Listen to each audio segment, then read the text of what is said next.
Però volia dir que més enllà de... O sigui, les conseqüències de les retallades i dels ajuts que està havent, més enllà de l'efecte negatiu que estigui havent a cada sector, jo m'agradaria analitzar-ho des del punt de vista global.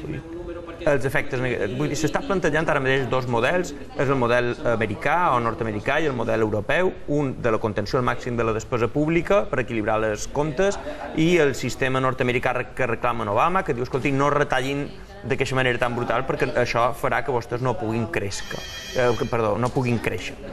De forma que els efectes negatius que ara mateix les mesures directes que està prenent el govern jo crec que són clares. Hi haurà un increment de l'atur amb un increment superior al que havíem experimentat altres anys per aquestes èpoques. Vull dir, quan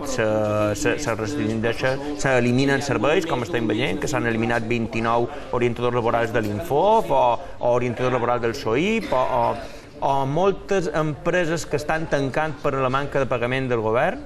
Això està damunt de la taula. És un problema molt important, però amb l'augment de l'atur directe també hi haurà una disminució de la demanda, una disminució del consum. Això farà que el creixement que esperam no sigui així. De forma que jo crec que l'economia és una ciència de l'equilibri entre les despeses i els ingressos, i crec que les retallades com un dogma de fe, com una qüestió